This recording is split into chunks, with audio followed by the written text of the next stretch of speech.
Je m'appelle Axel Gaga, je suis un étudiant en biologie et je me présente pour le poste de VP aux affaires universitaires. J'ai l'impression que c'est le poste qui, à mes yeux, a le plus d'impact sur les étudiants. Il gère directement le service de laissez-passer universel, on est en contact avec l'administration, on cherche du lobbying pour expliquer à l'école les besoins des étudiants. Franchement, c'est vers ce type d'activité professionnelle que je préférais me diriger, puisque j'ai toujours mis beaucoup plus d'attention sur mes études que sur la participation à la vie active sur le campus. Je voulais utiliser ma dernière année pour m'impliquer, pour faire des changements sur les petits détails que j'ai pas appréciés durant tout mon cursus universitaire et décider de changer ce que j'ai pas apprécié avant de partir, laisser quelque chose. J'ai toujours été dans la proximité, mais jamais engagé de façon directe. J'ai utilisé les services. J'ai été longtemps avec la Maison Internationale. J'ai participé à plusieurs galas en tant que bénévole, en tant que participant. Donné de mon temps comme bénévole aussi dès que je peux. Et puis dernièrement, je me suis impliqué aussi dans le conseil d'administration. Je suis le représentant des étudiants en sciences dans le conseil d'administration. Réunir les membres des corps fédérés ensemble pour appuyer le pouvoir de lobbying des étudiants, c'était parce que quand quelque chose est poussé, c'est le VP universitaire qui s'occupe de ça, qui va parler à l'administration. C'est toujours plus facile si on y va en groupe pour qu'ils comprennent. Chacun de nous représente un certain nombre d'étudiants. En général, les membres de l'exécutif de la SFIO représentent l'ensemble des étudiants, mais c'est toujours plus fort si tu es appuyé par les corps fédérés qui représentent des facultés individuelles. Ça renforce le fait que nos demandes sont sérieuses et qu'on a des gens avec nous et qu'ils se sont déplacés pour qu'on fasse un changement. Généralement, les gens qui ont cours avec moi, ils sont plus âgés, ils ont des enfants, ils courent partout, ils doivent récupérer leurs enfants après, ils doivent s'occuper d'eux. Donc quand j'ai dit que je voulais trouver un espace de garderie, c'était dans ce contexte-là, pour pouvoir les aider, parce qu'eux aussi ils ont le droit à une éducation. Je sais que ça a été un problème pour moi parce que j'ai payé mes études avec OSAP, c'est le fonds de prêt des étudiants en Ontario. Et OSAP n'arrive pas en même temps qu'on doit payer les frais de l'université. Et si tu dépasses les deadlines de l'université, tu as des frais de surplus. Je trouve ça injuste pour les étudiants qui reçoivent OSAP. Et il y a beaucoup d'étudiants sur le campus qui reçoivent OSAP et il y a beaucoup d'étudiants sur le campus qui trouvent ça injuste. Donc je sais que si on compile le nombre d'étudiants et qu'on confirme que c'est un problème réel, on peut aller voir l'administration pour leur faire part de nos soucis. Et je pense que c'est pas ce qu'ils recherchent, affecter les étudiants d'une telle façon. Donc je sais qu'ils seront ouverts à la conversation. Je sais qu'on pourrait reformuler la façon dont les frais de retard sont mis pour qu'ils arrêtent de pénaliser les étudiants qui reçoivent leur prêt un peu plus tard que le deadline pour payer les frais de scolarité. L'université est en reconstruction, donc je suis sûr qu'on peut parler à l'université pour s'assurer qu'une certaine partie des constructions qui sont faites soient faites de façon bénéfique pour les étudiants.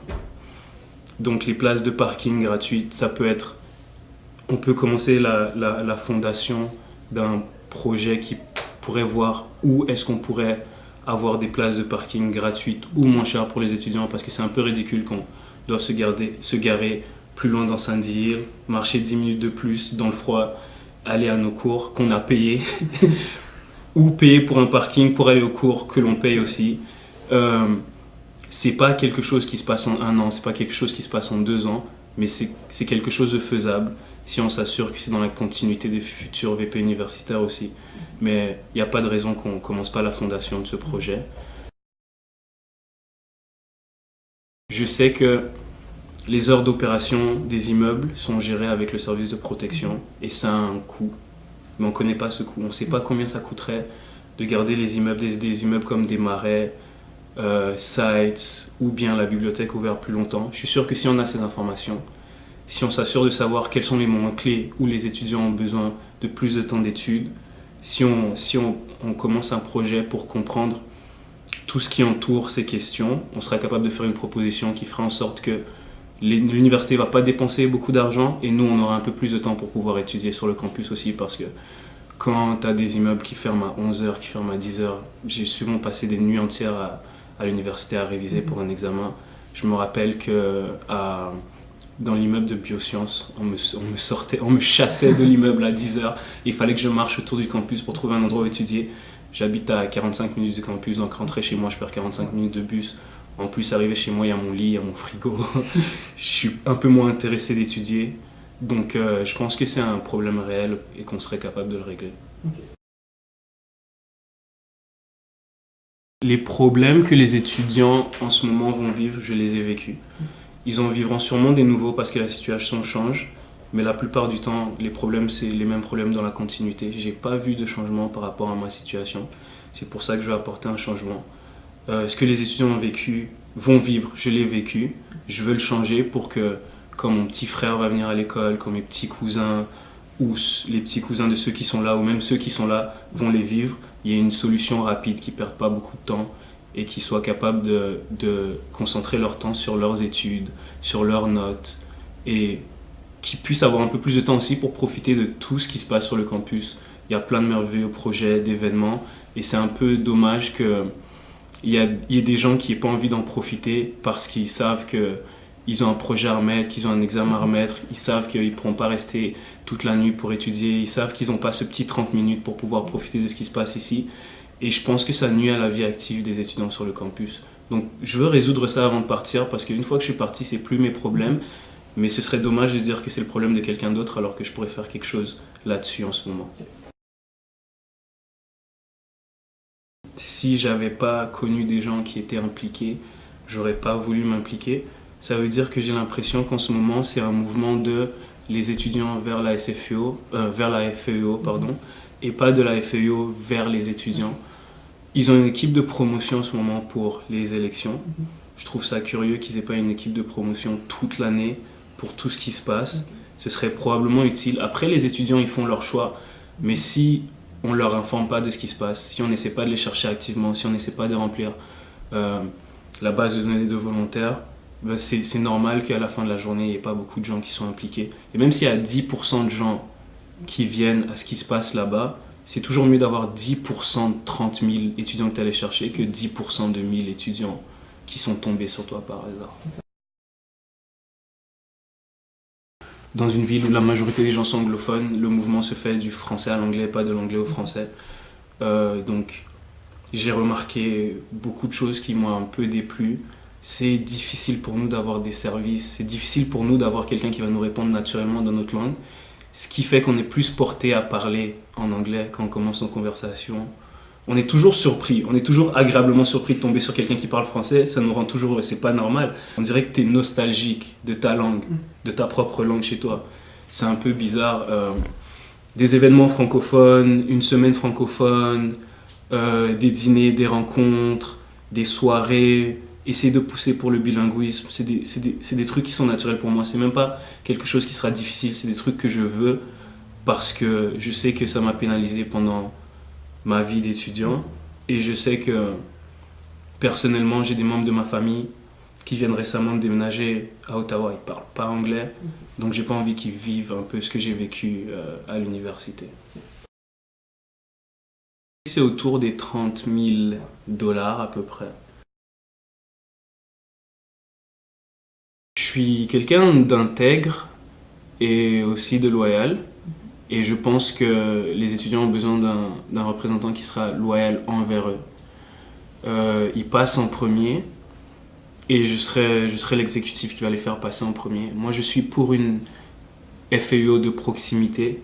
Je sais que pour rencontrer tes exécutifs, il faut envoyer des emails, il faut passer par des chaînes formelles qui déshumanise un peu le processus. J'ai envie que les gens soient capables de m'arrêter, d'entrer dans mon bureau, de me demander 5 minutes. Et puis, je sais que ce sera des problèmes que j'aurai déjà rencontrés, que ça va me faire plaisir de les aider. Je suis pour on est des étudiants, nous aussi, donc la proximité, c'est normal pour moi, mais je suis vraiment pour une FEO de la proximité, que tu te dises que tu es dans le bureau de ton exécutif, mais que ce soit un peu ton collègue étudiant, voire même ton ami, et que résoudre tes problèmes soit pas si difficile et que ça prenne pas autant de temps. Et télé, préférence en ce moment, c'est Viking. Donc le personnage que je voudrais être, c'est Ragnar Lodbrok, parce il est sage, chaque décision qu'il prend est réfléchie. Tu as toujours l'impression qu'il met ses amis dans le pétrin, dans les problèmes, et il réussit toujours à s'en sortir. Et au sein des Vikings, en soi, c'était un innovateur. Il est allé à gauche quand tout le monde voulait aller à droite, et il leur a prouvé qu'il avait raison. Il était pour l'innovation, pour le changement. Il a permis aux Vikings d'entrer dans une ère de prospérité. Même si je suis pas à fond dans ce que les Vikings faisaient, la violence, les conquêtes, tout ça, c'est l'idée derrière être capable d'avoir une vision et de voir plus loin que ce que les autres voient, de penser à l'extérieur de la boîte, parce que tout le monde est confiné derrière une certaine vision, et être capable d'accepter la vision des autres aussi, même si elle est contraire à ce qu'on pense, parce que les gens méritent qu'on les écoute. Et je pense que ça apporte une richesse d'être capable d'écouter ton collègue, même s'il pense différemment, et de trouver un terrain d'entente. Le premier livre que j'ai lu pour le plaisir, c'était La sorcière de Portobello de Paulo Coelho. C'était un très bon livre. D'ailleurs, je suis en train d'en lire un autre de Paulo Coelho qui est Alep. J'aime cet auteur parce que c'est un auteur qui va dans la réflexion. J'ai été charmé par L'Alchimiste. Le fait d'avoir un personnage qui cherche sa légende personnelle, qui suit un chemin, et que à chaque fois que quelque chose de négatif lui arrive, c'est pour un objectif précis qui va le ramener vers son but. Et ça m'a beaucoup impressionné en fait. C'est un livre simple, c'est un livre léger, c'est pas difficile à comprendre, c'est pas de la grosse littérature, mais j'aime ça, ça me permet de relaxer après le travail, et puis j'ai beaucoup apprécié le livre. Je les recommande les trois, L'Alchimiste, Alep et La sorcière de Portobello. Axel Gaga, je me présente au poste de VP aux affaires universitaires avec mon équipe United Uni. On est des candidats intègres et sérieux qui ont une vision claire, et on veut apporter beaucoup de changements dans le bénéfique, dans le positif, des changements faisables, pragmatiques. Et puis je vous invite à voter pour nous le 8, 9, 10 février à venir. Allez sur notre page Facebook, on a un filtre sur Snapchat, prenez des photos, envoyez-les à vos cousins, à votre famille, à vos copines, utilisez-le, allez cliquer j'aime sur notre page Facebook, venez nous parler, on est là, moi je suis sur le campus, je suis prêt à rencontrer tout le monde, je vais rencontrer tout le monde activement, et puis j'ai très hâte de faire votre rencontre, et j'aimerais avoir la chance de travailler pour vous. Et si vous faites le choix de voter United Uni, vous le regretterez pas, je vous l'assure. Okay.